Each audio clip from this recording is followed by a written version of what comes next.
Okay. All right. I know those couple people are in the shop, but they are going to show up late. Okay, guys, welcome to the second meeting of this mastermind group of 15 invaluable laws of growth. Like last time, we couldn't make to the fourth one, so we ended up at the law number 3.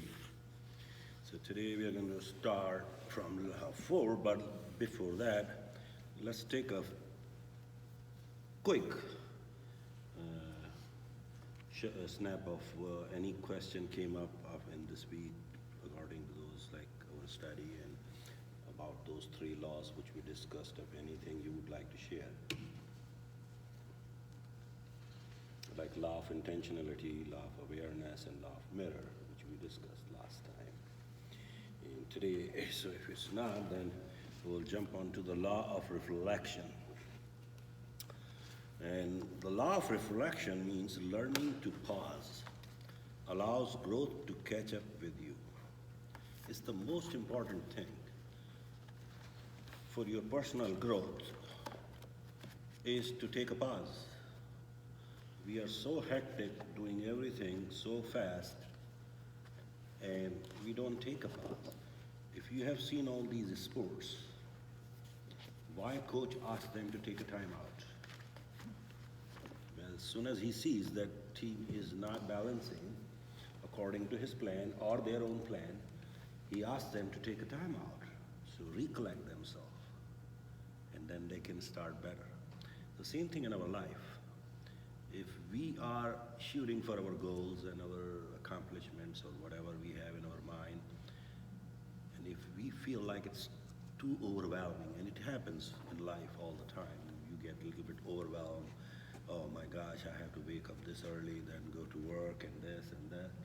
Just take a little time for yourself and see where you are and how you can make that time better for yourself.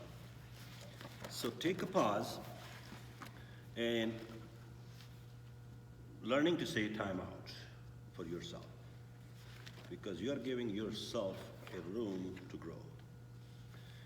So reflection turns experience into insight. Everyone needs a little place of pause in their life. Pause will take intentional plan time, and the power of pausing, if you want to, if you have read this chapter, the reflection turns into experience, into insight. It gives you an experience because you took a time, whatever you learn, now you absorbed it. Everyone needs a time and place to pause. Very important. If someone is going down the road on a wrong road, they don't need motivation to speed up. He needs to stop. You don't have to run faster if you're going wrong. Stop and correct yourself. That's called law of reflection. Pausing with intention expands and enhances thinking. And when you take time to pause, use your eyes. Number 1 is called investigation. Means you have to find what's the meaning of this experience which you had. Then the next I is incubation. Like crock-pot cooking, like people say, oh, I want to become a leader, like we were discussing in the law of leadership, that everybody wants to be like in the microwave leader. I read the book, I bought this course, and now I'm a leader. No. You have to be a crock-pot leader, means so you can really taste good, and we can feel, and you get marinated properly and all that. So incubation is like a crock-pot cooking. Incubation allows experiences and thoughts to grow to their own full potential. Then the third I is called illumination. The process of placing value on your experience and performance. They either applaud you or prod you. That's said by Jim Rohn. So Jim Rohn, if you are familiar with this, I believe most of you guys in sales maybe. Jim Rohn is one of the best speaker. He was, now he passed away.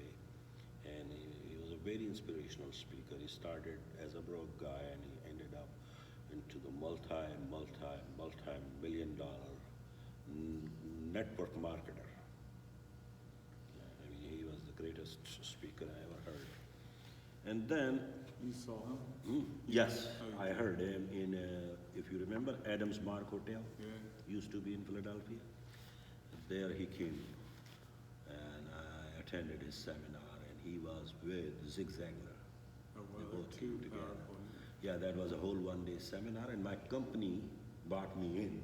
I couldn't afford, but they bought me in. It was like $400 ticket in those days. They're both Yeah, deceased they have a now. bunch, and it was a whole day seminar I attended. That's nice. Yeah, and then last is illustration.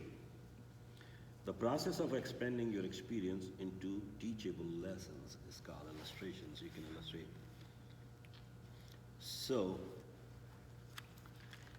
good questions are the heart of reflection. So, if you want to apply this law, you have to ask questions. Better questions you are going to ask, better answers you are going to get. So asking the why question brings you inside experience. So now again, like we discussed last meeting, Pat was not here. If you have why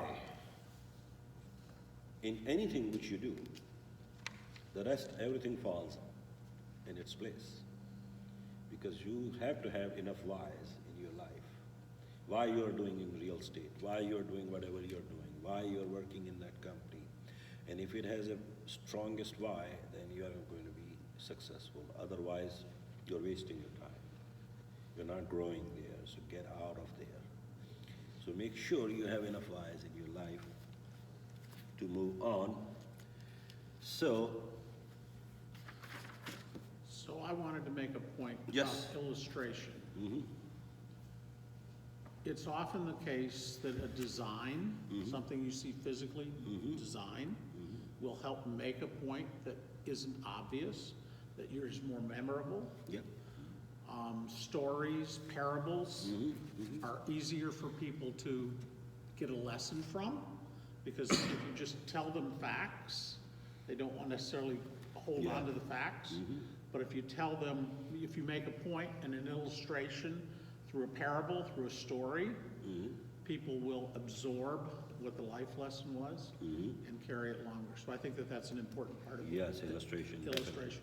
And you have to start practicing asking right questions. It takes a little while because you don't know which question is right or wrong. Sometimes we get confused and we don't ask, or maybe we feel shy to ask. But once you start practicing it, then you come to the point where you are going to ask the right questions. And it's going to be a flow in your life. And once you are going to ask right questions, you're going to get the right answers and you're going to be on your path. So asking the right questions to get the right answers, the first question which you have to ask is personal awareness questions. So what is my biggest asset? Have you ever noticed what's your biggest asset in your own personality? What do you think? Well, a lot of people say I'm friendly. That's okay. That's it. How about you, Don? I can get along with a pretty diverse crowd of people. Good. I'm pretty determined. Good. Pat, I try to be honest. I think I'm an honest person. very good. I think I have the ability to communicate complex things in a Yes. simple way. Yeah, a lot of time, yeah, that's a very good, really also a perspective to look at. And I always tell people that there is a difference between an educator and a communicator. You know what it is? Anybody? Well, communicator would be making something hard easier for people to An understand. educator is what you send out, a communicator is what gets received. Yeah, the easiest way to define it, educator is a person who picks the easiest subject and make it so complex he can have his job. A communicator picks the most difficult subject and make it so easy so everybody can understand. That's a major difference. So communication is, that's why important. Whatever you do in your life, if you are a good communicator, obviously it's going to help you. So what's your biggest asset? Make sure you write down for yourself on your paper, whatever you said or whatever you feel. Then the second, the B is, what is my biggest liability? What I have to get rid of? I tend to be lazy. I mean, so I procrastinate. I get stuff done, but it comes in spurts. Is there someone? I don't know. Let's see. Who's going to come in? Maybe.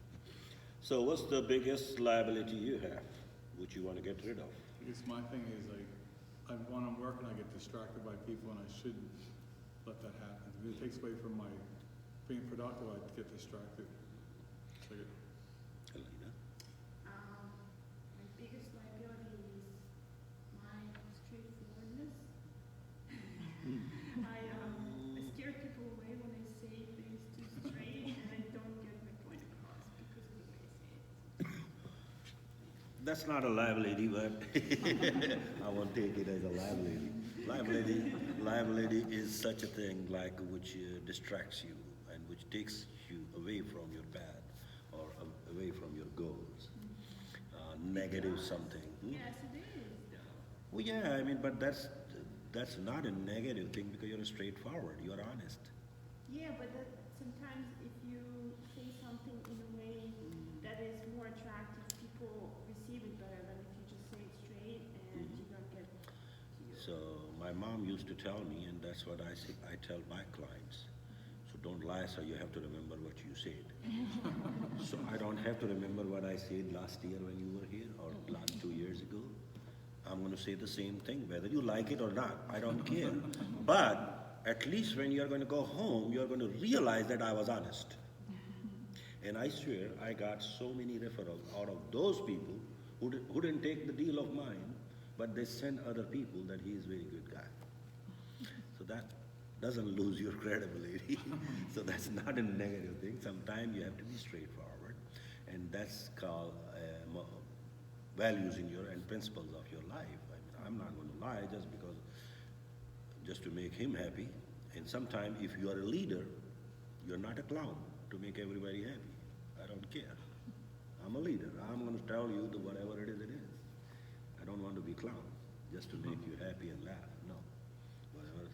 So that's not a liability. What is my highest high? Pat, you start.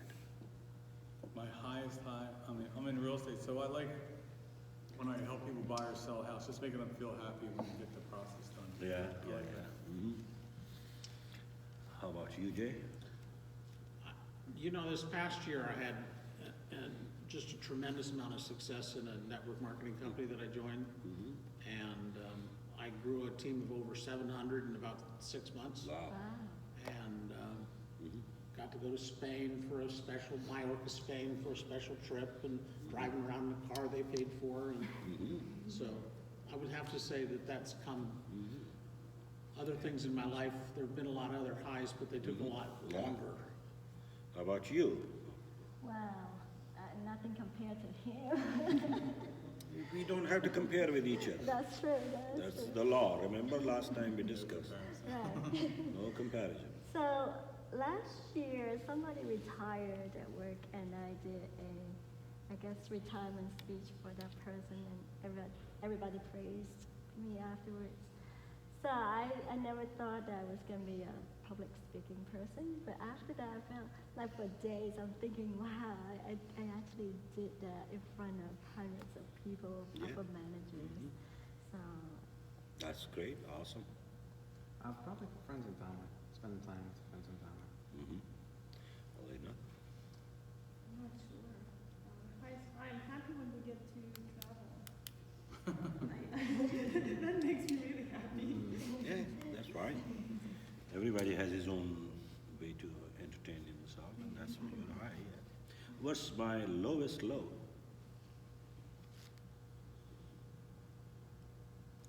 What's the lowest low? I would say it was a fraternity prank when I was in undergraduate school. I almost got kicked out of school for doing something stupid. That was a pretty low day. How about you, Pat? My lowest low.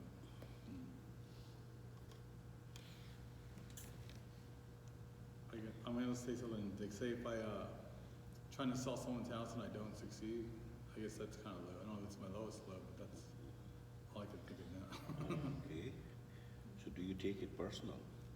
If somebody... Sometimes I mean, sometimes you do. I mean, even it's not my fault, but sometimes it's not my fault. But you figure you didn't guide them good enough to get them to sell. There is a big principle of selling is the number one, which I teach people, especially in car business, but maybe it's in real estate too, that buyers are liars, regardless, even if it's your real brother. If you're selling something, oh, that guy is giving me a little cheaper. He's going to say for no reason, just to get you off that, correct? It's just a human nature. So do you think he's honest? No, he's lying, even he's my brother. So buyers are liars, number one. Number two, a successful salesperson, regardless whatever you sell, never, ever, ever take the rejection personal. Never. It's About not them. you. It's about them. It's not about you. It's not you. It may be price. It may be the location. It may be the house. It may be their credit. It may be so many different reasons. It may be their brother-in-law. Maybe timing. Oh, whatever, yeah, just name it. There are hundreds of their own reasons, not you. So bottom line is to never ever take it personal. I know every day I get rejected, so, No, it's okay. but once in a while it gets to you. It's a numbers game, buddy. Yeah, It's a numbers game. Yeah, exactly. In sales, it's a totally numbers game. Like a 52 cards in the deck. You're throwing 31 cards, no ace came out, and suddenly 1, 2, 3. In the next 10 cards, you got 4 aces. As long as you feel somebody made an educated decision, Yeah, then you've done your part. yep, exactly. But if they made a stupid decision because they weren't educated, some of that comes back to you. Yes. So, but again, in sales, never ever try to take it as personal. So you are going to feel more relaxed and you are going to jump on the next. Always the philosophy is next. I started in this business. I didn't have a friend in this country. I didn't have class fellows. I didn't have my community. I didn't have relatives who could buy a car. Literally, they were not. But I started myself. And I created and I developed my own clientele, and now I have the largest book of business. I want to leave, they don't let me go. Why? Because you have to develop it. But I never took it personal. I never minded. It's okay. Next, next, next, next. And it's a numbers game. So keep doing. Anybody else has lowest low? Okay. So what's my most worthwhile emotion? Emotion. That's very important. Worthwhile emotion. I personally think I'm extremely curious, and I think the thrill of learning something, the curiosity, I believe that's emotional Yes. as well as intellectual. So discovery, or however, whatever that emotional word is. What do you think? Emotional. I could be impatient sometimes. It's not that I think someone should be doing something, and it should be, it's just me, but you should know this faster than you're thinking. Yeah. It's just me being impatient. Sorry, I took that right. Yeah. What do you think, Elena? What's the most worthwhile emotion for you? When things become fair, it makes me happy. So if I can make things fair, that's satisfying. How about you? I'm not sure. I think I read that. I said it. I gave a bad answer. Okay, Halisa, how about you? Well, for the most part, I was happy. I would No, say but nice. that's emotion. The happiness comes from where? What you do, then you feel happy. That's the whole idea. Obviously, that emotion comes from something which you did. Well, I do like to learn new things. Like personally, myself, Mm-hmm. my worthwhile emotions are when I help somebody, when I add value to someone. It's not about money or someone. It's about if I can help them, I can assist them, I can give them some information which they don't have yet. I feel so good. Same thing was my least worthwhile emotion. That's why I made a mistake, I read that one. Yeah, yeah, least worthwhile emotion. Anger, yeah. Least worthwhile emotion is when you, like, we discussed, like rejection. That's worthwhile, least worthwhile emotion. You should not have it. But we all are human beings. We get angry, like you said, and sometimes we get upset because of no reasons. Even you didn't do anything wrong, but you are just getting mad on yourself, at yourself. So, all right. So, what's your best habit? What is my best habit? One habit. Everybody has I something. think I have a good work ethic. Good. How about you, Jay? Work ethic? Learning new things, growth. Yeah. Okay. Best habit which you have. No, I keep the goal in mind, I guess, goal-oriented Mhm. habits. Yeah. Good. Focusing means you're Work ethic. good. Alyssa. Um, Yeah, whatever you feel. Just something. I think grow. I think I always try to grow. Okay. What's the worst habit? Like, I can tell you, worst habit to me is a tunnel vision. Sometimes you get so tunnel vision. You don't look here and there and just say, no, you. You know, we do all. Sometimes we get stupid. And I have done that. So I believe that's my weakest link. Sometimes. Yeah, time management. Yeah. What's the most fulfilling to me?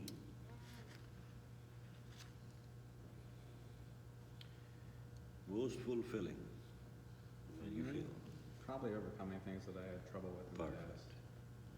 That's what I was thinking. Yeah, like when you put a lot of effort into Yes. something and it comes to Yeah. results. Yeah. Most fulfilling is whatever you aim for and you make a progress, you feel. And you have to cherish, you have to enjoy it, you have to celebrate it. And once you start celebrating your small winnings, then you become a real winner. You don't have to have a huge accomplishment right off the bat. Start celebrating small things in your life. And what's my most prized possession? I'm not going to say wife, but I was thinking husband. I was thinking wife too. It doesn't really. I would certainly suggest that I've been married 44 years now, and that's, it's not always been good, but I'm very happy that we're celebrating I was just 44 joking. years. Yeah, I have been for 32. We just had our anniversary last week. Yeah, so 32 years. I mean, ups and downs are part of life, but it's okay. Still the same lady. But it says that you work through issues, because everybody has problems, Yeah, and if you don't let it split you apart. yeah, so it's okay. I can't believe she's still married to you after you went gambling for. Well, I not told you, gambling, but yeah, again, for 7 years. I told you, yeah, I have a lot of bad habits. I told you. You went Everybody has gambling? Or what? Not Well, I gambling, was a like, poker guy and blackjack, this and poker. that. I did all kind of stupid things. in my But she's life. still with you. But again, it was part of culture too, a little bit. So it didn't work that But it way. helped make you who you are today, because you learned a lesson from Oh, it. yeah. Now she likes me since I'm Toastmaster. Now I listen because I'm an evaluator. Because otherwise I used to talk, and now I used to listen. And I'm a better listener. And sometimes even she gets really, really upset because I'm not even replying. I say, okay. What do you mean, okay? I said, I'm listening to you. What do you want me to argue with you? It's okay if you have done this wrong, that's okay. Because I don't even care about small stuff. I'm not going to sweat for small stuff because if sometime, you know, you made some mistake and now you're telling to your husband and it cost me a little bit money, obviously she doesn't work, I work. But I said, it's okay, it's part of life, who cares? So that's all. So anybody else wants to share something in this law of reflection? So why we have to take it past and we have to ask all these questions to ourselves. What is my biggest liability? Usually your attitude, your habit, and all these. What's my lowest low? And once you answer all those questions, just taking a little time off of whatever you're doing, and I will highly, highly, highly recommend you, which I learned from my guru, Jan, and it was a personal advice to me, that fast if you can't take every quarter, but at least twice a year, you take a whole weekend off for yourself. For yourself. No wife, no kids, nothing. You leave the town, book a hotel, go there, stay in that hotel, relax, and just gather everything which you did in last 6 months yourself. So you can correct yourself, because now you have your own time without any influence outside coming from. And turn off your phone, tell them I'm not going to pick up the phone, please leave me alone. And it did work, really. I did last time. It was amazing. So how consistently have you done that? No, this is my first I did. Second, I will do in April again. So, because 6 months, I can't do every quarter, so 6 months, but I did it, and it did work really. It was, Friday night, I drove, and I was there till Sunday afternoon, and just relaxing, nothing else I was doing. I didn't take any alcohol or anything, even. Just giving myself like relax, and I was thinking all the time. I was not I like even, that idea. Yeah? That's Yeah. an insight. So that's a pause. That's a law of reflection. You see that? So my point. And I was asking myself what I did right in last 6 months and how I can improve in the next 6 months.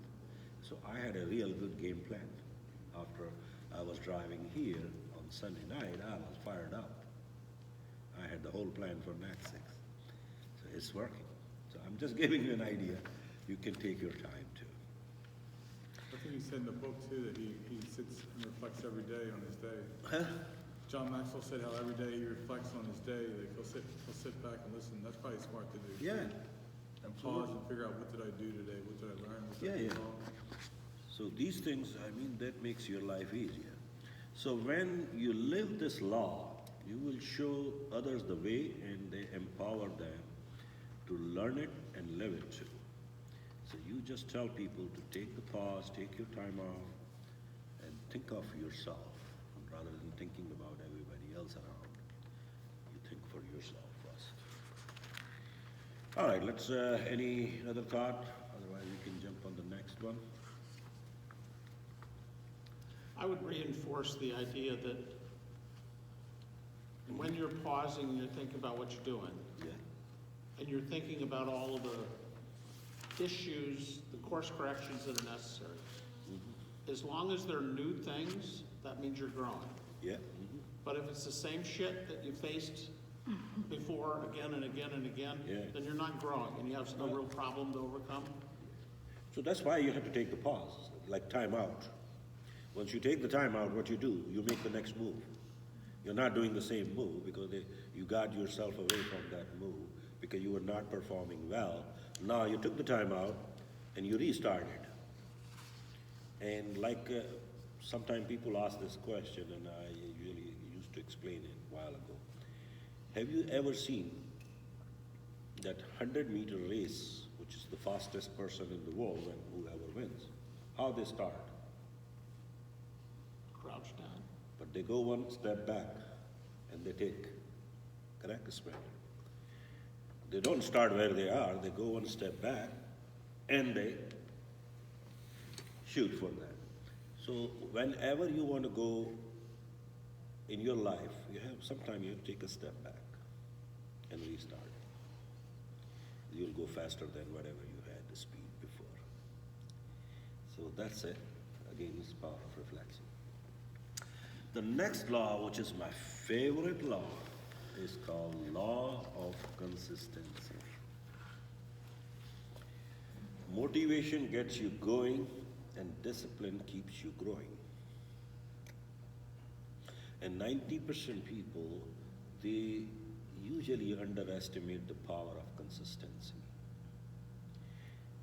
Growth, personal growth specifically, is not a one-day event. It's a daily discipline. You do everything every day, which makes you growing. So growth is not an event. How to grow in consistency? You have to ask your question yourself. Do you know what you need to improve?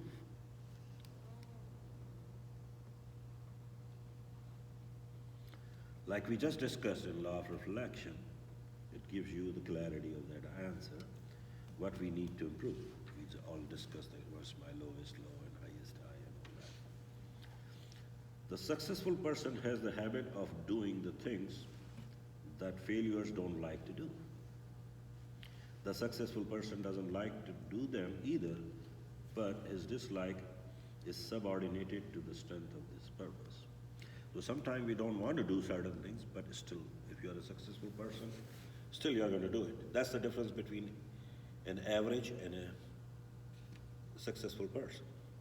Do you think I want to wake up early like anybody else? No, nobody wants to wake up 5 o'clock or 6 o'clock. But you do anyway, if you have a goal. That makes you successful. So that's a consistent effort. Have the participants, okay, do you know how you are supposed to improve? That's the key. Do you know how you're supposed to improve? Do you know the way? Whatever you want to improve yourself. So let's talk in this minute. Give me one thing which you would like to improve. Just one thing.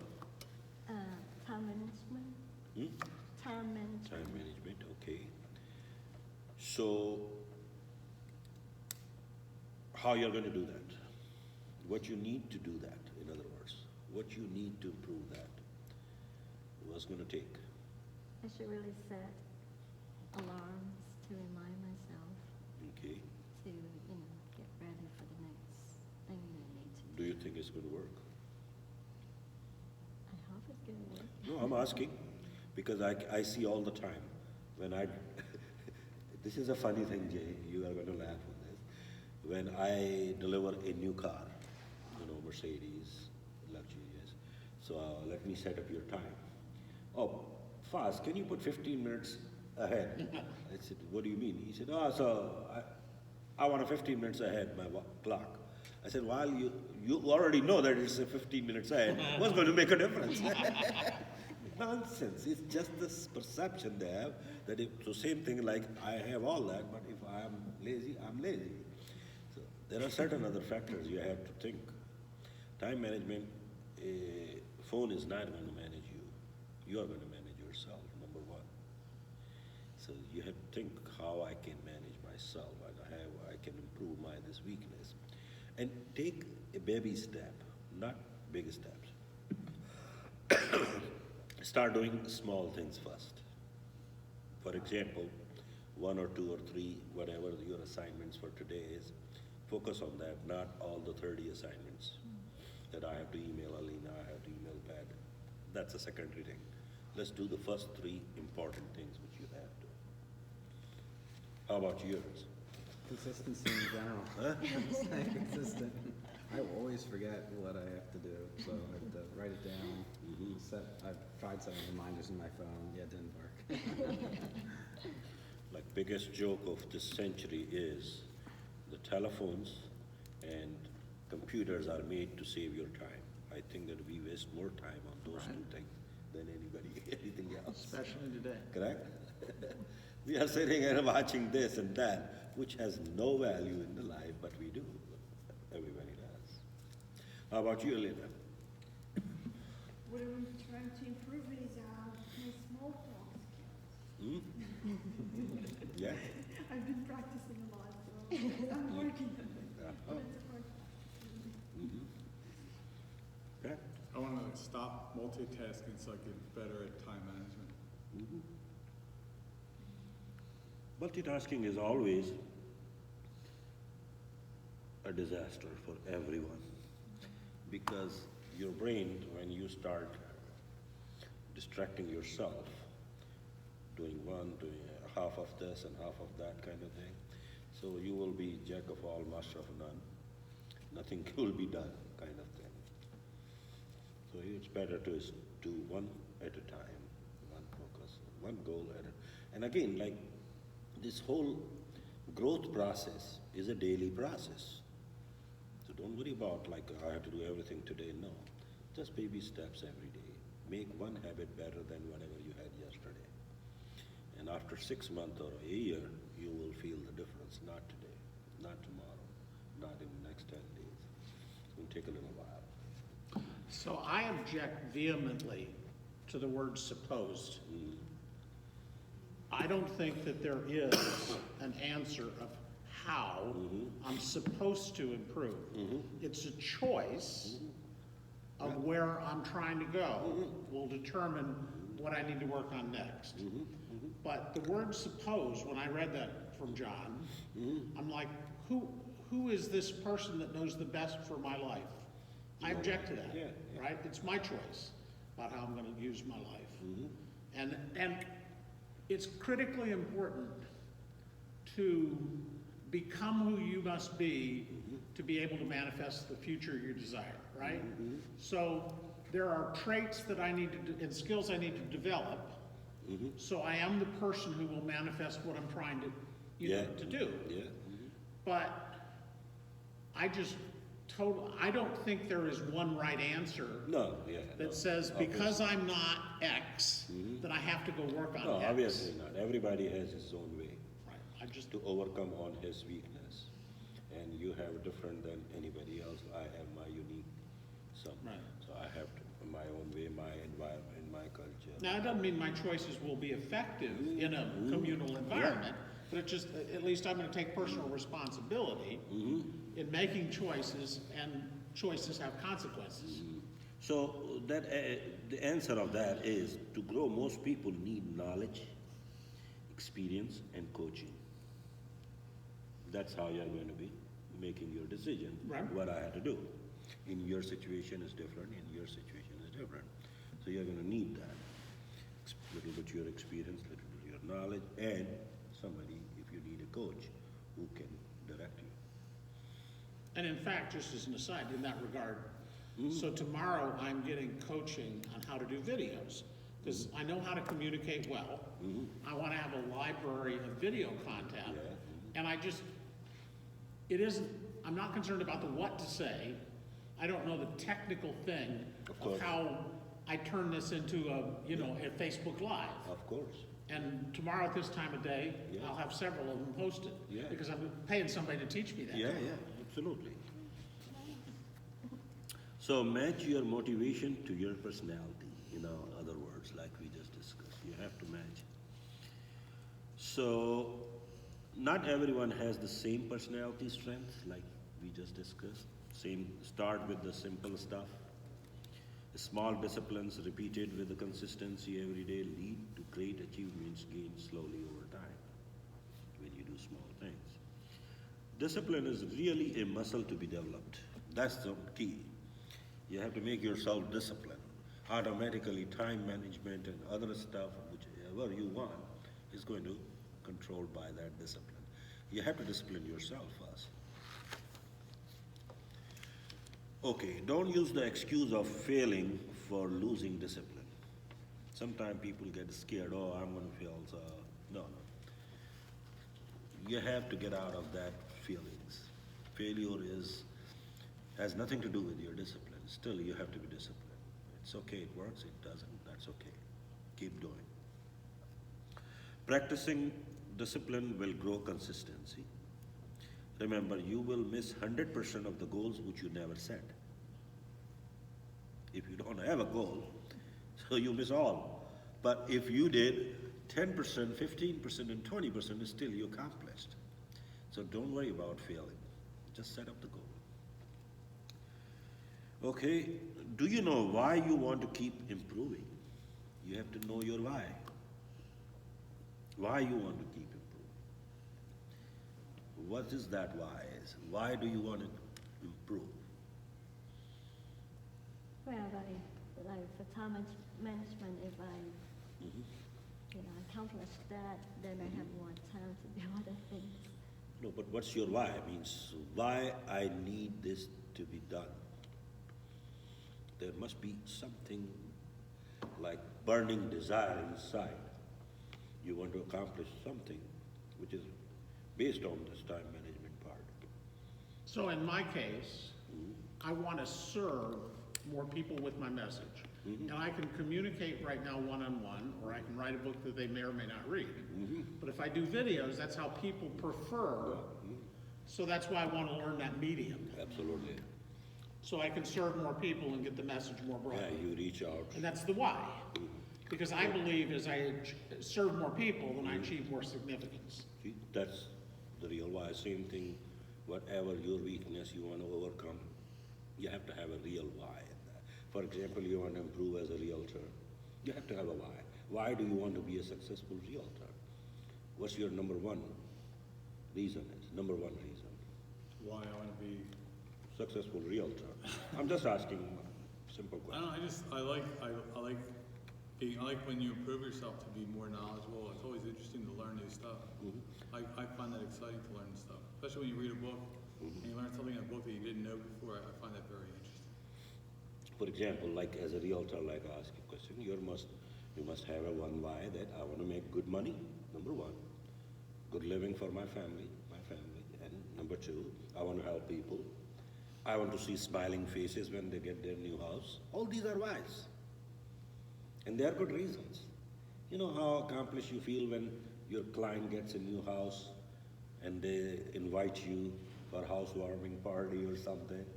How do you feel? Good, yeah. That's the feeling. That's accomplishment. Same thing like anything you do, anything I do, I feel good. So you make them delighted. And that's a really accomplishment. So that's your why too. So I'm curious, you obviously have a lot of skills around getting people to open up and feel comfortable and trust you. Yeah. And you chose to exercise that over the last number of, decades in the car industry. Why did you select to be the Mercedes salesman as opposed to a variety of other things where you could use that skill set? That's a good question. I have an ego issue. No, I'm telling you the truth, because it's a friendly environment.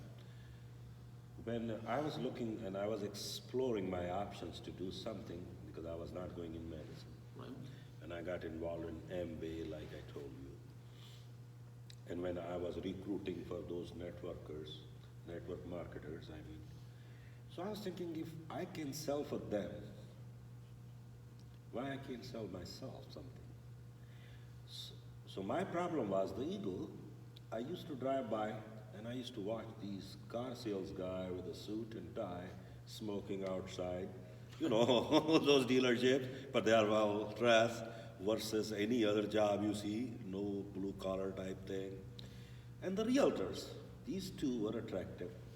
So I said, let me see which one I should go for. So somebody told me, very first person I ran into a realtor, he said it takes 3 months and sometimes 6 months to get paid because of the deal. And I understand. I didn't have that choice in those days.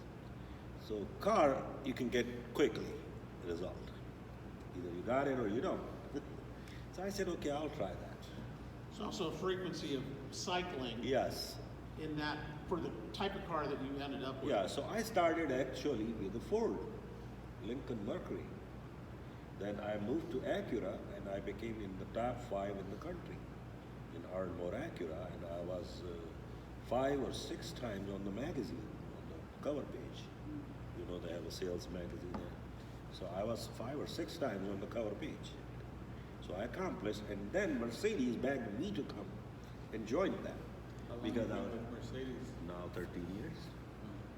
So this is the largest dealership they opened up in Westchester, which was most beautiful in those days. And everybody was like dreaming to work there. And I swear, I just walked there and general manager took me out at PF Chang for lunch and came back and I'm in jeans and t-shirt and still driving my Acura demo. And he gave me a plain paper and he said, Faz, what is going to need? Write it out.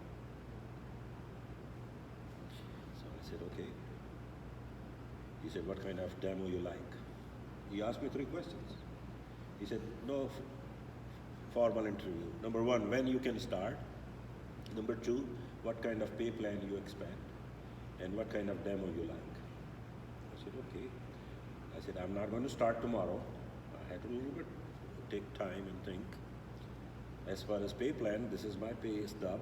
I want at least 25% more to give myself a raise from Acura to here. And as far as demo, as far as it has a new car smell, I'll take anything. That was my interview total. And they said, okay, deal. Since then I'm sitting here. So that's the reason. It was just a choice. And now where else I had to go? I mean, now Mercedes is the number 1 brand, Sure. where every salesperson has a dream to go. They start from Dodge and Chrysler and Ford and whatever name, Kia and Hyundai. What's their dream is one day we can work in Mercedes. I'm already there. And I'm sick and tired of that versus they are dreaming for. So I did okay. Hmm? What do you think makes people want to come back to you? Sales is, like I said, it's a relationship based. You don't just sell something. If you start selling, means selling in general, like concept about selling is more like manipulation. People manipulate, people push, people do this, that. That's not selling to me. You build a relation, you build a rapport. How do you keep that relationship? So I buy a car from you, do you keep in contact with me afterwards? This is again how easy nowadays. I'm not a rocket scientist, by the way. I have a CRM. It reminds me that everything of your life on my computer every day. This is your anniversary, this is your birthday, and I have already formats, draft. I have to just click one button and it goes, hey Pat, I want to give my personal thoughts and happy birthday, buddy, and I hope your new An year email, comes like, Huh? like an email? Yeah. How easy it is. It takes first 15 minutes to take care of the whole business for the day. How many people have birthday? 15, 20? Boom, boom, boom. And it's very personalized, my messages are. Same thing, your anniversary. Same thing, whatever, like, so you keep in touch because of the computer. I'm not a rocket scientist. I can't even remember my own birthday. You kidding with me? But yeah, this is all technology does. So it's not a big deal. All right, let's move on. So value the process and do you know why you want to keep improving? We just discussed this is the question of your own motives and life purpose. So you have to have these few things to ask yourself. It's called the why test. Do you constantly procrastinate or on important tasks? You answer yourself, don't have to disclose. Do you require coaxing to do small chores? Do you perform duties just to get by? Do you constantly talk negatively about your work? Do efforts of friends to encourage you irritate you instead? And do you start projects and abandon them? Do you avoid self-improvement opportunities? These are the questions you can ask. It's a very simple question. And sometimes a lot of people I see, they just want to work because they can get by and because they keep their job and they don't want to go further. But still they are working because that's the only way. But that's not the growth. So if you are in that kind of situation, get out of that, do something, which you like to do. Has quitting become a habit? There are people I see all the time. I have a friend of mine, he did MBA with me. And I see him almost every 6 months. His name is Sean. He shows up somehow, stop by at my dealership. Hey, Fazzy, how you doing, buddy? I said, hey, what you up to? Oh, I'm a director of this company. 6 months later, he's a director of something. All these are Mickey Mouse companies, like in the house. And he switches his job every month, probably. So I said, Sean, I got this, you're like 27 business cards. I don't know where you are. Yeah, I mean, so they quit because they don't do first thing right. So obviously it's not going to fall into place. So they just change. Even the small right choices over the time become big victories, like I mentioned you. Do you know when you are supposed to improve? We already talked about that. So defining growth as an amazing process, maybe it's time to stop setting goals. So you have to set up your goals. So there are two kind of people, like goal conscious and growth conscious. Are you getting there? Yep. Goal conscious and growth. Sometimes growing for the career is not personal growth. It's two different things. You're just working for the career, not for yourself. So goal conscious, they focuses on a destination, while growth conscious, they focuses on the journey. Motivates you and others, and in that, mature you and others, because you are grown. Goal conscious are seasonal people, in other words, and these are growth is lifelong. So goal necessarily is not going to make you grow, but growth definitely gets your goals if you are grown. So stop with the goal is reach and keeps growing beyond the goals. Goal conscious, they challenges you, and growth conscious, they changes you. Learns only from mistakes, and the growth conscious learns from before mistakes. Depends on good luck, and they relies on hard work, which we discussed last time, if you remember. Thanks. So, is it wrong to have goals in the beginning of the year to what you want to achieve? Is that wrong? I'm So sorry. you have goals at the beginning of the year, what you want to achieve, what you want to change in yourself. Is that wrong? Should you say you No. have You have to have a goal, but goal is not going to give you the self-growth. So you have to grow first to get your goals. If I have a goal to make $1 million, but I'm not working on myself for developing my own growth, how I'm going to get it? It's going to be hard, yeah. Right? So it's just a goal. It's going to turn into a dream, and it may be a nightmare at some point. Correct? I look at it as the goals are very specific and timely. Yeah, that's a smart thing. Growth is more of a universal. It is the way that you approach, it's a strategic approach. Because your goal, whatever objectives you have in your mind, and this level of goal setting you have in your mind also goes up when you are grown. Like if somebody has this self-esteem versus a grown person has here.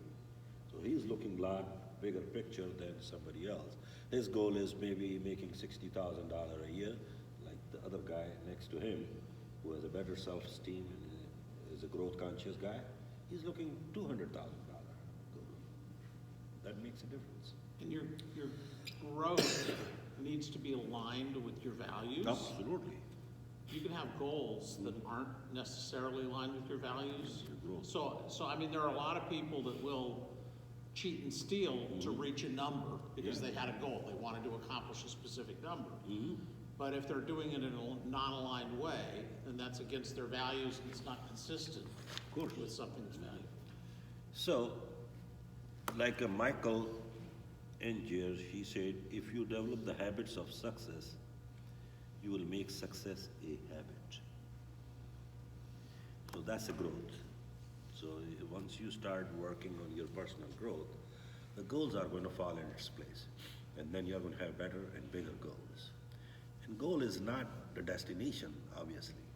Goal is just It's just a metric. Yeah, It's a- it's a milestone, it's a stepstone kind of thing, and then you go for the next and for the next.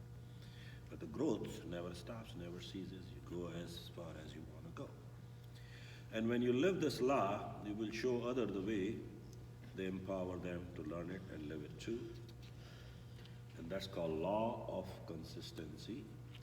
So, any thought, any question further you would like to share, so we can move on to the next.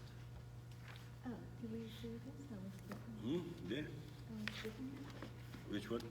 Cancel reproduction.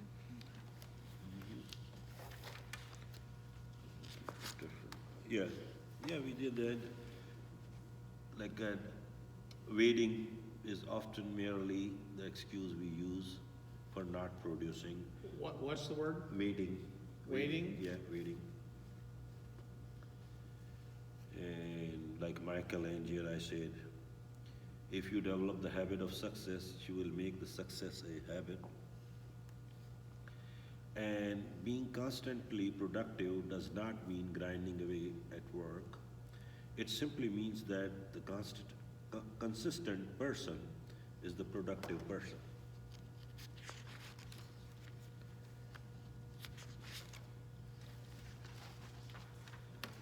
Okay, so let's go to the law number 6, which is law of environment. Growth thrives in conducive surroundings.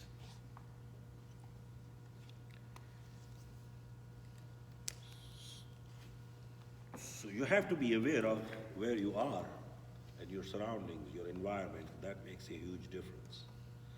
Because sometimes you have to change. For example, you are the head of the class. You are in the wrong class. Change the class. If you are the only wise person in the entire place, it means you are in the wrong room. Just go somewhere else where you can find better people than you, so you can learn. So that's a surrounding thing. So you have to turn yourself in a better team, rather than people who want to just, these politicians, they want to follow ours. That's why they are bad people to me. They are not leaders, they are just politicians. So, change depends on your choices. What is the relationship between growth and change?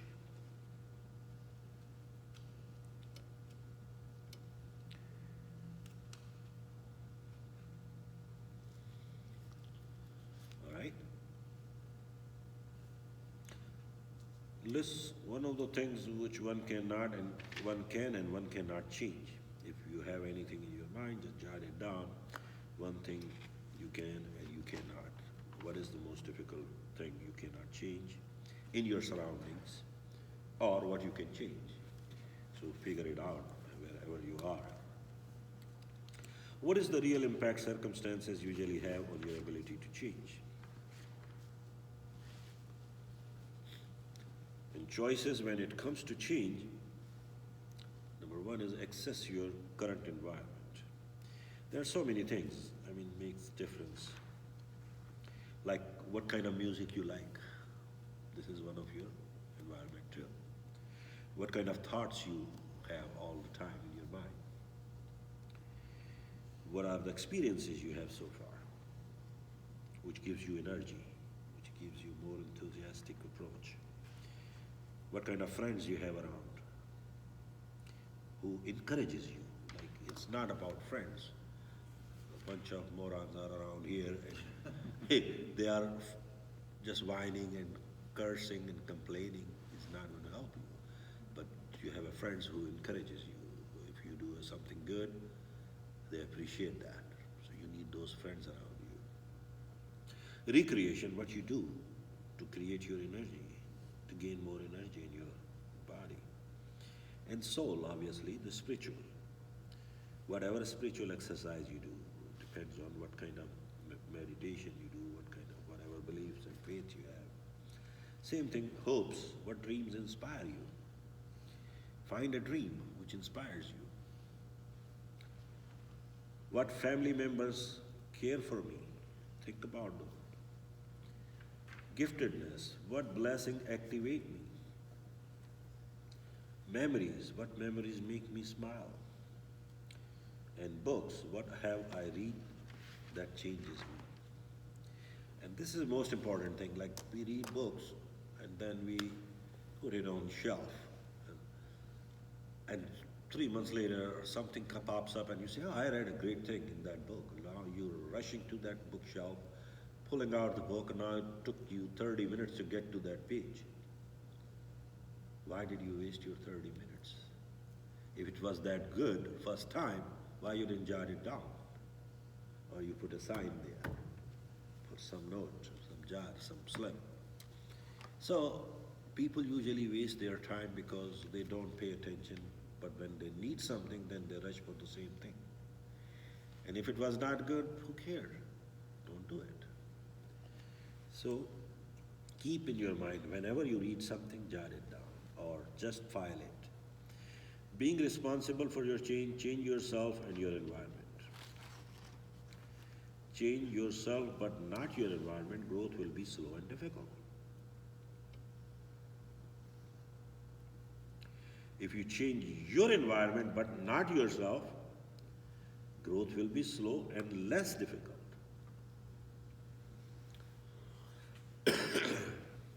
And change your environment and yourself, growth will be faster and more successful.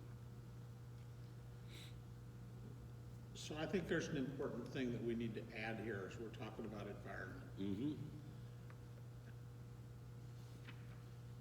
We can't change the reality of the environment we're in, but we can change how we perceive it. You know, there's a lot of people who grew up in an impoverished, but they felt that they were loved and they felt rich and they felt challenged, and it was a wonderful environment from which they could grow. So it is, I look at it, the framing, the mental aspect of it is very important for humans. If you compare it to a farmer, the soil is the soil, Yeah. the nutrients in the soil are the nutrients. Yeah. If you got the right amount of nutrients and water and light, the seeds will grow and be a bountiful harvest, right? The difference is with humans, it's how we perceive it. We can have very fertile soil and we can be focused on what it doesn't have, and we can think that we're lacking and we can have no growth. Yeah. Or we can have something that is, you know, you see the weed that's growing out of the sidewalk, and somehow it found the little crack and it found enough moisture and so it could grow. And so I'm just pointing out that for human beings, the perception aspect of it is very critical, because even if we had a childhood that we thought was negative when we were going through it, we can reframe it and think about it differently, and that becomes our reality that we're now building off of today. And that's a very important element to me about the environment. Yes. Because the environment, it's how we perceive it, not necessarily what really existed. Yeah, and sometimes you have to switch your position too. Because if you feel like this is not a right environment, you have to make a change. Oh yeah, you can make choices, I agree with you, but I'm just, Because you Really cannot just change them, attitude. but you can change your position and your situation and your location, whatever you need. if you're ever around negative people who can find fault with everything, And there are those people. Yeah. I mean, those are the kind of people we need to get out of our environment, because they're polluting our pond. Yes. Like you Use a said, different word, but- change the It's hard people when you they- spend time with. It's hard when they are your relatives. Oh yeah, change the people you spend time with. If they are not right, just get out of there. And same thing, yeah, do you have someone in your circle or friends who will hold you accountable for your growth? You just hang out with them because they will ask you how you're doing, how's everything going. So then, the people who love you unconditionally, they desire your success, they want to be mature, ask you agreed upon questions, and help you when you need help. These are the people you need around you. All right? And challenge yourself in new environment. Make your goals public. And set a deadline for your goals. Why it's important? Because when you make it public, people will look at you. Hey, what happened? And then you feel, oh, I have to. So you feel more obligated because now you announced it. That gives you a more challenging situation. So better you make it public. And set a deadline for your goals, obviously, which is like in goals, a smart thing, specific, measurable, attainable, and realistic and time-based goals should be.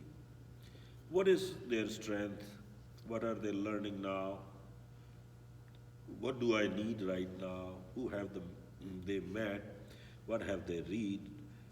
Or what they have done that has helped them? And what have I not asked that I should have asked? So for example, you have to find those people. I ask people all the time, what kind of books you read? What do you do? Give me some idea how you do your business. Be curious, and you will find good people around you. There are so many things which I don't know, but you do. And that's why we hang out here, so at least we can learn from each other. Then focus on the moment. There's nothing about your past that determines your future. So somebody's comment doesn't have to be the reality of your life. Like Les Brown said all the time. Right. That somebody's statement about you should not be your reality.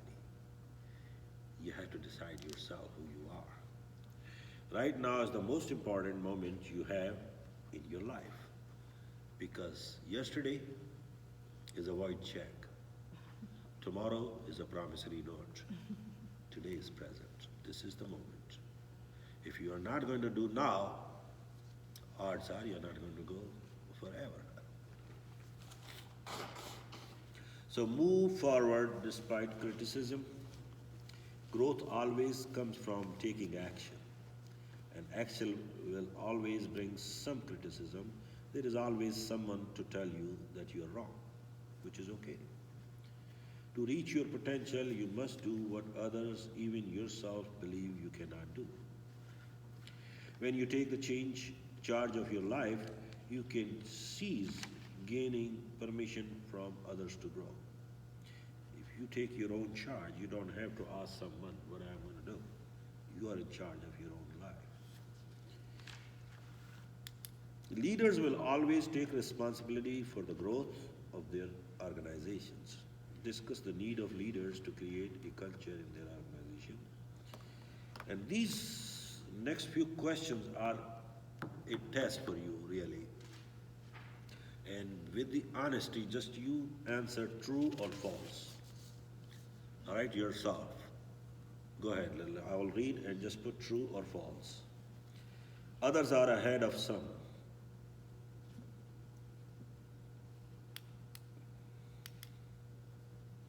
Each person is individually challenged. Is it true? The focus is always forward.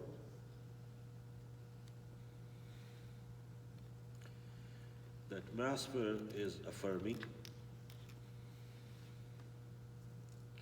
And creating a place designed to keep people out of their comfort zone.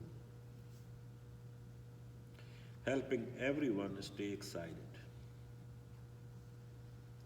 Remembering that failure is not their enemy. Keep others growing. A place where change is desired and growth is modeled and expected. So you see, do you have any false here or any? The only one I put a question mark by is keep others growing. Yeah. Because that's their responsibility. I want to be an inspiration to people. I want other people to look at what I've accomplished and to feel that if they follow in a path or the insights or the whatever, that they can grow. But I don't get upset when people are slackers and they just want to waste their life. Yeah. That's not on me. And so when I hear keep others growing, that sounds like I have a responsibility for their choices, and I don't want that responsibility. But let me, because this is the question was asked as a leader to you. And I cannot be a good leader if I'm not watching my other people are growing or not. Because this is also a responsibility as a leader on me to add the value in their life. But my tribe are people who choose to take personal responsibility. Yeah, of course. And the people who fall out of my tribe, I could give a shit about. But I have to inspire at least, like you said, I have to inspire them to bring them at that level so they will start thinking. I So understand. if you have more than 4 falls or 5, if you have, then it's a serious note where you have to start working really seriously. But if it's 1 or 2, like you just said, it's okay, you are on your path, just you have to correct a couple things here and there and make up your mind. But that's a test for yourself. Like the right soil, what nourishes me, the right air to breathe, what keeps me alive, and the right climate to live in, what sustains me. These are the things we need, so this way we can grow. So you want to go to clock? Yeah, I believe. I've got another 10 minutes. Okay. So let's do the last one, the law of design. Again, to maximize growth, you have to develop your strategies. According to Jim Rohn again, if you will not design your plan, you will fall in somebody else's plan. And you know what they are going to have for you? Not much. That's all Jim Rohn said. So you have to have a strategy. Without a strategy, you cannot grow. So the law of design shows you, you plan you or someone else might. So life lessons is very simple by keeping very difficult. So here is the can it be received personality.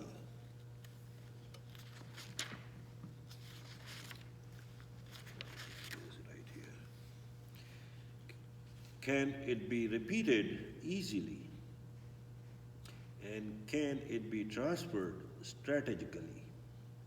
It is dependent on a specific understanding, or can it be passed on through different cultures? So designing your life is more important than designing your career. And that's the 2 different things. Sometimes people work for careers, but they don't work for themselves. In career, you're designing everything. You have a degree, you have this, you have that, but you don't have any other degree because we don't have any curriculum for your own growth. You have to make your own. You have to design it yourself, how I'm going to grow.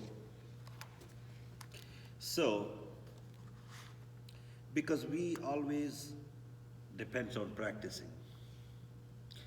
And so we have this wrong impression since I grew up. People used to say, practice makes you perfect. Do you agree with that? Perfect practice makes you perfect. Practice makes you permanent. If you are making mistakes, you will be perfect in making mistakes if you are practicing. Right. So, the evaluated and perfect practice is going to make you perfect, not just the practice. So, practice is going to make you permanent. So, make sure whatever you're practicing, be careful as a strategy. Don't adopt something which is going to waste your time as well as your growth. Okay. Life is not a dress rehearsal, okay? So it's just not about dress rehearsals, so I can change this and I can change that. No. You have to have a plan. In planning your life, multiply everything by 2. Everything by 2. Personal growth can and will come received personally. So does that mean I'm supposed to have a girlfriend as well as a wife? Of course. I'm just trying to follow the rules. Yeah, I mean, see, you know, I'm trying personally. to work, so maybe I'm missing out on something. Sometime you have to, You should ask your wife that question. because there is a saying in business, systems are the solutions. How true it is. Because if you have a system, automatically you have a solution. But if you don't have a system, you are doing haphazardly. You're not getting anywhere.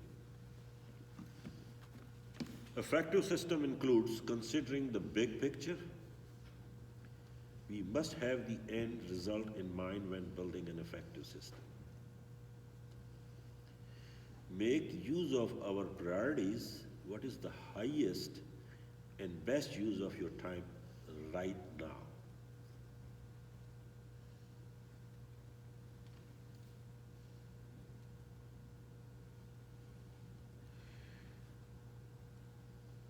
A good measurement of the outcome without a metric of your own system, there is no way to know if we are succeeding.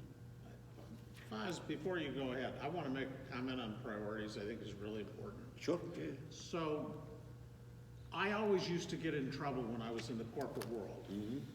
Because management would always come on, they constantly would come with new things that they would want done. And I would always say, what are we gonna take off the list? Because we have too many things on the list right now, and I'm happy to do what you don't want. Yeah. But strategy is about choosing what not to do as well as what to do. And so the key thing about aligning your priorities is that you can't do everything, and there's critically important to choose what not to do, as well as the attraction of the new thing of what to do. Yeah. And I have found that when you can focus on at most 2 or 3 things in your life at one point, Yeah. that's about all that you can handle. And if you're trying to do 7 or 8 things, Yeah. you're not gonna have success in any of them. Yes. But there are times in my life when I choose to make one thing a priority, and that's really all I focus on and think about. It might be at months Yeah. at a time, but once I have crafted the design, and I understand what the systems and the process and the skills and the resources to maximize that opportunity, then all of a sudden that one kind of goes on autopilot, Yeah. and I can start considering something more. But I think too often people live very complex lives with too many things because they simply do not know how to say no. And as we become more effective at learning, no doesn't necessarily mean never. Yeah. It just means not right now, right now. because something else is more important. Of course. Yeah. And I think that that's a critical aspect of life design. And I just wanted to. No, that's great. So do you find like once you focus on one thing rather than 2 or 3 things, it's more effective than doing 2 or 3 things? I am a firm believer that multitasking is a myth. That you are less productive anytime you're trying to juggle 3 things at one time. That you need to block time, and you can say, I'm gonna be focused on this at this time, and even if that's just for 15 minutes, but if you avoid all the other distractions and whatnot, that you can make progress, and it needs to be little bits. But like I said, I used to get in trouble in the corporate world because Yeah. my bosses never would accept the responsibility of helping make the choice of what would go away. They say, Jay, you're just being an asshole, or you're being difficult. And I'm like, I'm being realistic because I want to pursue the new thing, Yeah. but I don't want to spread our resources so that we're ineffective at everything. Yeah. This overcoming this growing thing is like if you want to develop, especially when we're talking about this law of design.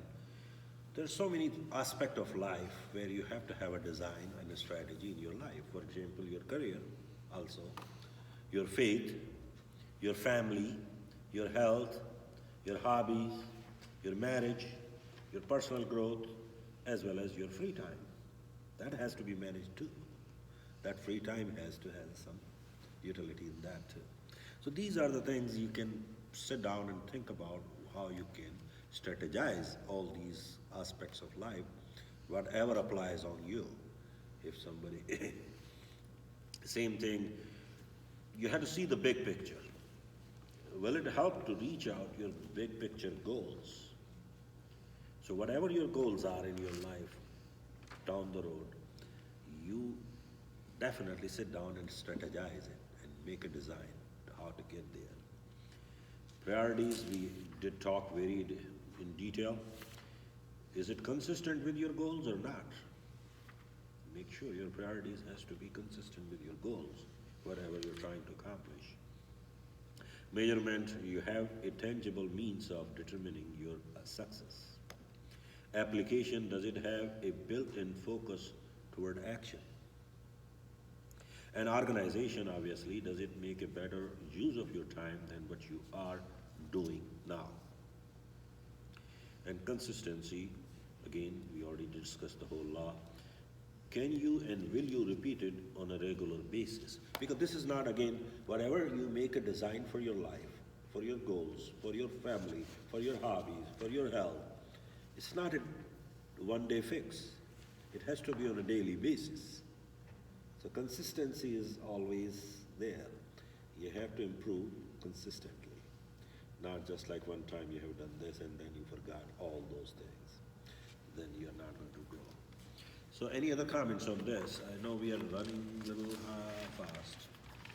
So we are going to finish on 7th law we already did. So any comments, any feedback, any input would you like to share, Pat, Alina, Don, Alyssa? I really like law of consistency. I think people who are consistent will get far. I believe in that. Yeah. And actually, consistency is the key. Always, always. If you do like a baby steps every day, don't worry about the bigger steps. Don't try to do it in one day. And there's a whole book John wrote, it's called Law of 5, if you have read that you have a saw and you have a tree in your backyard. You get out every morning and just do 5 times, all right? What's going to happen? The tree is going to fall. It may take 1 month, it may take 6 months, it may take 1 year. It depends on the size of the tree. But you're doing 5 times, that's it. So you're not overexerting, but you have to do every day. Darren Hardy, who used to be the editor of Success Magazine, Yes. wrote a book called The Compounding Effect. Yeah. And the whole principle of that book Yes. is that small, repeated, you make small incremental steps, Yeah. and when one can build upon the next, can build upon the next, you get an exponential rate of change, Yeah. growth, and that supports the idea. Yeah, like John already told in this book, that's the only one thing he has a quality in his life is consistency. People think his life is so jazzy or sexy because it's a big name. No. Yeah, just consistently, he's been doing the same thing for 42 years, He 45 writes. years. He writes and he He communicates. wakes up at 5 o'clock, he writes 4 or 5 hours in the morning, then he files, he asks questions, and all these habits. So, but he does every day, not any day, it's every day, regardless. Wherever he is, whatever he's doing, but he does the same thing. So my point is, if you do the same thing, if you make those habits, it's going to take a while. I mean, first of all, like myself, I'm not an early morning person, but now I am. I was, just like I told you, I used to hang out till midnight in the bars. So what were my chances are? But now I don't. I wake up at 5 o'clock, and 5:30 I'm reading something. And probably by 6:30 I always read something, at least an hour, and I file my few things, whatever I had to do. And then I get ready to go to my office. And then I have every day my target, I have to make 5 phone calls. I have to send 5 emails, and I have to post something new on my Facebook or LinkedIn. Something I'm going to put one thing new, so people can be. If every day you make an action to Yeah. impact your business for Yes. growth, So you'll I'll- have plenty of growth. Yeah, so I do for this JMT, means John Maxwell team thing, 5 emails, and 5 phone calls. I call people and set up an appointment that I want to do a 1 hour lunch and learn meeting with you guys. You just order lunch, I'll come and speak 45 minutes or an hour free. And at the end, I'm going to have one question with all your audiences. If they think it's worthwhile, then we will sit down and talk for the future. And it works very well. CEOs and all, oh yes, sure, we want to have you. And now I'm signing contracts slowly and gradually. And like I said, I'm going to replace my Mercedes income pretty soon, and I'm out. I'm pretty much there, but I will still. Like I said, they won't let me go right now because they are looking to get somebody who can take over my book. Would you sell your book? I can't. This is unethical. We cannot sell our book because it's a dealership clients. I don't feel like, they are my clients, but it's still because I work there. So it doesn't make any sense. Unless I'm in the business, if I'm going somewhere else, then I have a little bit like leeway to bring my customer to somewhere else. But if I'm not going to sell cars, why I have to keep them? So the only thing I'm pulling all the cream out of that means all the CEOs and COOs to get this business. And I'm contacting them for this, not for the cars. And I'm getting a good response. Yeah. Thank you, Jay. I appreciate it. So, yeah, I mean, that's how you can develop. Because all these corporate people, upper management. See you next week. See you next week. So, yeah, you can develop that. So, I mean, it's just a transition phase right now. It's not easy transition for me. I mean, I feel bad and I feel good both ways. I'm enjoying the journey. I'm going to take a little hit, maybe for a little time, but that's okay. But now I'm doing what I love rather than I was just pushing myself. Selling is a good thing. I mean, I don't know if you enjoy it or not. I did. Selling is fun, really is fun to me. And I'm going to miss that because I'm going to really miss that part. You know, but again, I mean, it's a How time. long did you do it total? 1996, that's 21 years, 22. 22 years, yeah, I did selling. Very successful, really. That's a good part. I enjoyed it. Now, how do you read books to improve yourself to become the top seller? No, this is just yeah, I'm always a little bit creative. I can say that way. I'm a little bit creative. Don't take me, I'm not a rocket scientist. But I'm a little bit creative to find, like my book, which is coming out, you know, my title is Find Your Nose. That's my book is. You finished it already? Oh yeah, it's already been done. I'm just ready. I'm working with the publishers now for the right timing before I quit the job so I can go for the tour to sign, and I have a game plan how I'm going to market it, and in 60 days I have to sell 10,000 books to become a bestseller. So all those strategies I'm putting together, and I will. That's my game plan is. So that is you will see my whole story in that. Okay. But I can tell you, you are a friend. I always find some way which nobody thought about. And people say, how the heck you... When I came here and I started in Lincoln Mercury dealership, you know that. Who buys Lincoln and Mercury? Think about that. How many people? Very few, eh? Nobody anymore. So think about, but I joined there, and believe me, in 3 months I was the #1 guy in the dealership. But I was observing how I can become better. I didn't know how to do that. So I said, #1, who buys Lincoln? Old people, you know, all those old 60 plus people, Yeah. age people. What time they wake up? But they go to bed 6 o'clock in the evening.